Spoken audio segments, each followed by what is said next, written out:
Hi there, John and Mike, and it's brew-dudes.com. That's our blog, if you ever want to check it out. I'm John, he's Mike. Some people called you John, like when you were freaking out about the harvest ale. Oh, yeah? Yeah, they were like, oh, John's having a horrible reaction. And I was kind of like making a smirk. No. And I said, well, that's not right. It is the latest homebrew exchange. Sorry. To have hop on the brain. That's Hop on why. the brain. As we all do from time to time here at brew-dudes.com. And also just homebrewers in general. This is a guy named Jamie, and he's from Connecticut. Connecticut. And he actually... We're getting a little closer to home. Yeah, they're coming for us, Mike. Take cover. Hunker down. He put together a little video montage. I don't know if you've seen this. You have seen it. I've seen it. Right. I've seen it. You're asking me or you're asking them? I've seen it. I've seen it. You've seen it. Okay. And now you're going to see it.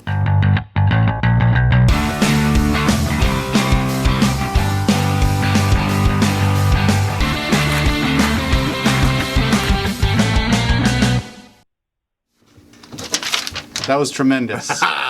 Thank you so much. You've got your homework for yourself. So Jamie sent us two beers. One's a dark American lager and one's an IPA. Wait, first of all, his letter starts with "Yo, dudes." I'm okay with that. Yeah, yo, dudes. That's excellent. Long-time viewer of the show. That's what Excellent. he said. So here they are, an IPA dark lager. The dark lager took first place in a local homebrew competition here in Connecticut. The prize was pretty cool. I got to brew my beer at the brewery that sponsored the competition. Now that's a damn good beautiful. prize. This is beautiful beer. And it will be served at several local taverns in my area. That's even better. Oh. Okay, he named it Let the Wookiee Win. Yeah, let the Wookiee And if win. you know Star Wars, you'll know what that's from. Thumbs up for that. That's great. Like this video for that alone. The IPA is just some random beer that my wife and I whipped up one day. Her first brew, by the way. Good for you. That's the way to do it. He grabbed some random grains and hops from his inventory and brewed it up. He did modify the water on his IPA. So, and they go like this. He's got, for calcium, 138 parts per million. Magnesium, yes? Magnesium, my friend. 23.5 parts per million. Sodium, 19 parts per million. SO4, 306 parts per million. Chloride, he's got 83 parts per million. That's the IPA. This is the IPA. Okay, so it's 300 to 80 ppm sulfate to chloride. Okay. And then the Let the Wookiee Win. The Wookiee is unmodified, so it's basically he just presented his base water numbers, which are very close to what we have here in the Northeast. It's very Basically soft. Nothing, yeah. They're very small mineral deposits in our water. So, have you tasted these yet? I've tasted the Wookiee. I mean, very nice clarity. If we want to, it's beautiful beer. If we want to start with just the way that it looks, I would suspect as a dark lager, I have no idea because they didn't call it a Munich Dunkel, but I would suspect this is a heavy dose of Munich malt. I remember I actually have a Munich Dunkel coming up soon. This looks very Munich-y, and I love it. There's probably no Munich in it whatsoever. You're right. So 8 pounds of Pilsner, 2 pounds of Vienna. That's probably where you're getting the color. He put a half pound of dextrose in there, 8 ounces of chocolate malt, and then 8 ounces of carafoam. All right. And that's what is in this. Wow. It's so delicate, actually. I mean, the Vienna and the Pilsner are Vienna's a darker malt than a lot of people think. I think those Vienna lagers that I have that some Hallertau and same some color. There is what I'm saying. The hop presence is fairly benign. It's like noble hop character in a and that it's good. I like that. So for hops, 60 minutes with Hallertau, 45 minutes. Half an ounce for Hallertau for the 60-minute boil. Half an ounce of Saz for 45 minutes in the boil. He has half an ounce of Hallertau for 30 minutes. Another half ounce of Saz for 15 minutes, and then an ounce of Saz and an ounce of Hallertau for 5 minutes left to go in the boil. I think it's a nice blending of those two hops together, actually. It's The pretty yeast nice. strain is the Bohemian Lager from Y Yeast. That's 2124 for you those keeping score at home. And he actually threw in a Whirlflock tablet 15 minutes ago. Mash temp was 152 degrees Fahrenheit for 60 minutes. Batch size was 5 gallons. I'd love to know what your lager fermentation schedule is, because this is, first of all, it's super clear, it's beautifully clear. I wonder how long it was in the fermenter for. Or, is this thing bottle conditioned? Does that look bottle conditioned? Is there any sediment in that bottle? I don't know. We'll take a look. Not really. Okay, so maybe it's filled off a keg. Maybe. Brilliant. I love it. It looks great. It's bready. It's got a soft breadiness, like a warm wheat bread thing going on. Yep. And it's very inviting, super drinkable. I know there's an article out there right now about 5 words you shouldn't use when describing beer, but I'm going to say that this is crushable, even though it's I read that article too. but this is crushable. This is great beer. This is tremendous. Hmm. Would you say your Vienna lager is this color a little darker? Yes. A little No, lighter? I think that's about right. That's why when you said Munich, no, that's why I said like with 2 pounds of Vienna, and like my Vienna lagers are actually inverse of what he did. I mean, he had like 8 pounds of Pilsner and 2 pounds of Vienna. I actually do the opposite. Well, I've now that makes modified sense. it to be that way. But it's Yeah, it doesn't have like a. It's interesting for the amount of Pilsner that's in there. It doesn't have like a big Pilsner graininess to it. But the rest of the character malts are like really driving it on top of that Pilsner. It's great. It's so great. Wow. This is fantastic. Seeing how it is lager season, we've been talking behind the scenes about our own brewing desires, and it is lager season. It's super clean, super tasty. It really puts it right where you want it to be. It's just really inspirational. Well, I'm hoping with my keg system that I can get to this kind of clarity. I think that bottle conditioning lagers I tend to after a while. Certainly, like I think we've talked about that too. I think your beers tend to come out clearer than mine because a lot of them are bottle conditioned, and in the keg it takes a lot more time for everything to settle out. But man, this is you couldn't get more clear than this. There you go. And it won a major award, so that's a good thing too. A major award. Okay, Rainy Day IPA. No offense to the Wookiee. But No offense, but let's hit the IPA. So this started with an original gravity of 1061, finished at 1016. IBUs are a healthy 106. Oh, that's it? Yeah. ABV is 5.8. This is where he played with his water chemistry. So, what you said earlier. Grain bill, 8 pounds of Pilsner. 1.25 pounds of Munich. I was going to say this is definitely Munich in this beer. Pound of Victory, half pound of Carafoam, and 4 ounces of Special B. Oh, wow. All right, so let's talk the hop additions. So at 60 minutes to go in the boil, 2 ounces of Columbus hops, your favorite. Columbus. 2 ounces. 2 ounces. Boom. Bitterness. Oh, wow. There you go. An ounce of Saaz. Wow. With 10 minutes to go in the boil. Interesting idea. So he's got the peppery spiciness of Saaz.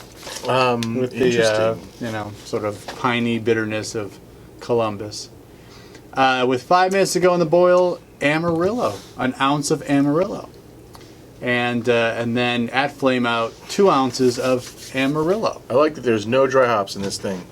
No dry hops. And there it is. The yeast strain was London Ale 3. 3. Y Yeast 1318. That was what what was it? The beer swap number 13 had. Yes. Change. So that's interesting. That's interesting. He mashed at 154 degrees Fahrenheit for 60 minutes. Boil time was 60 minutes as well. So yes, what's interesting? Interesting here, right, is Shuffle. when people make IPA and they many use papers. London Ale 3, Yeah. in my mind, they're going for something New England IPA-ish. And this beer has the haze. It's not super hazy. In fact, I think this is I would qualify this as an acceptable amount of haze for the haze haters. This is an acceptable amount of haze. And You it hear doesn't- that? And it's been sitting here for a while we drank the lager. Yep. And I can tell at the bottom of the glass, like, there isn't much has settled Things out of it. no? So this is like a permanently suspended haze. This is well done in that part. But what's Yep. interesting is the malt bill doesn't suggest to me New England IPA because there's no, like, flaked something in there, whether it be oats or wheat. Or even like a pound of sugar. I mean, that's a lot of Sure, just to get New the England ABV IPAs. up. Exactly.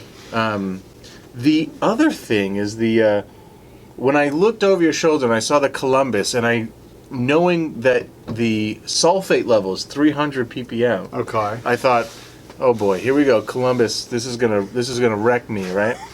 But it's actually really soft. Now, New England IPA is normally a chloride heavy, sulfate weak, so that's interesting. But the aroma on this is fantastic. Right? Don't you think so? I mean, just the Amarillo thing is pretty Yeah, nice. I really actually It's want very to do soft and subtle. Do we ever do a smash with Amarillo? I don't know. I don't know. I'll have to look at the archives. Okay. I don't remember that.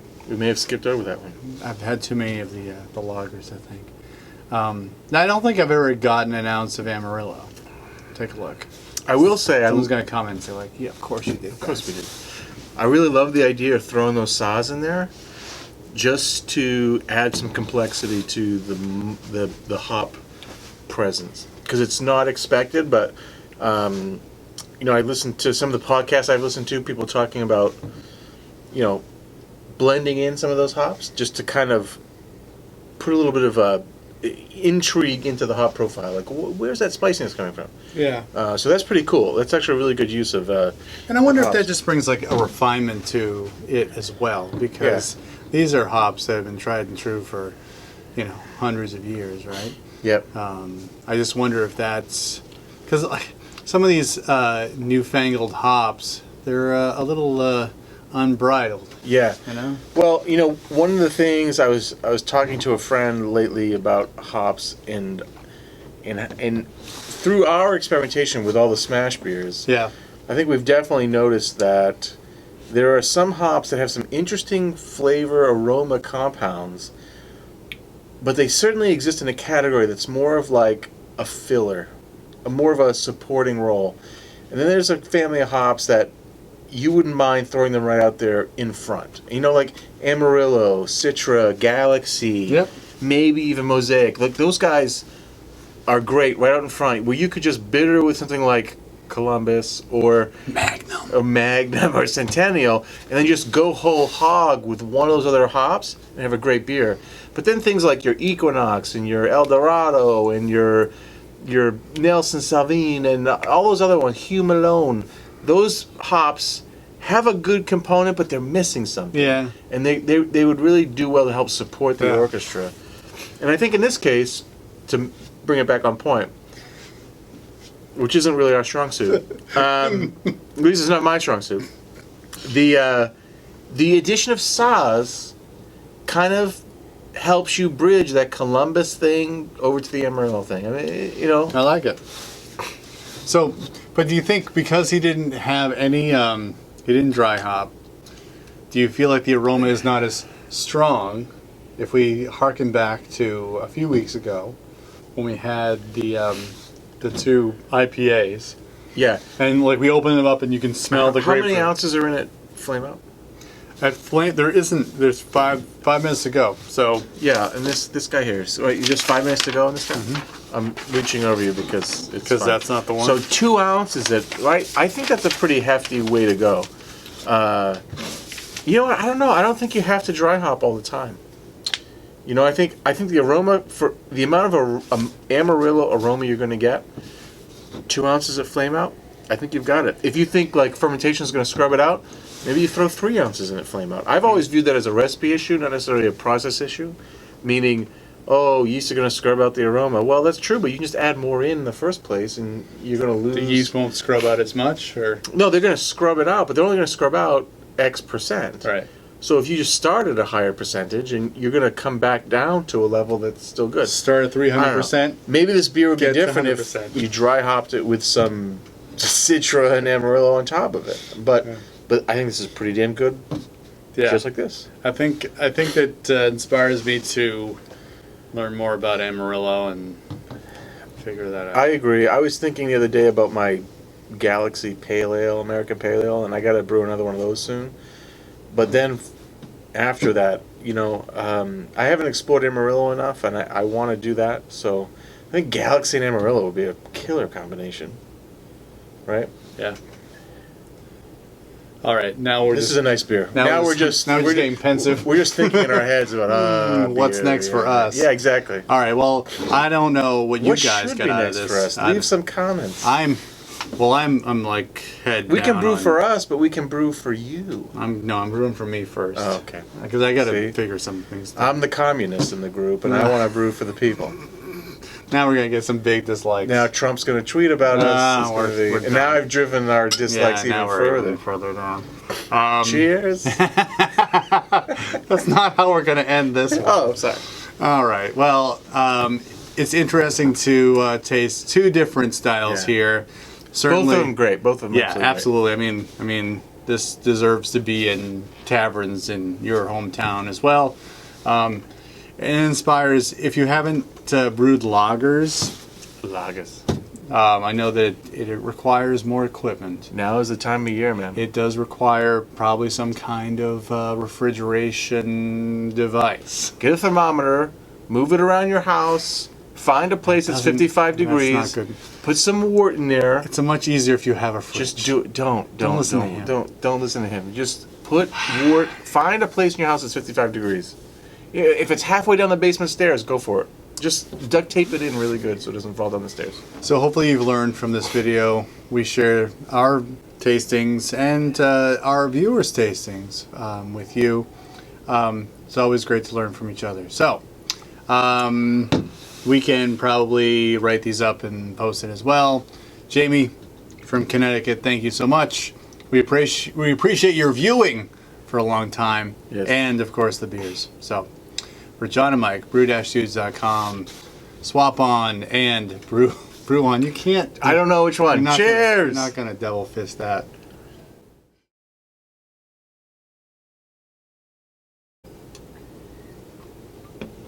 Let the Wookiee win. Let the Wookiee win. I should have said that.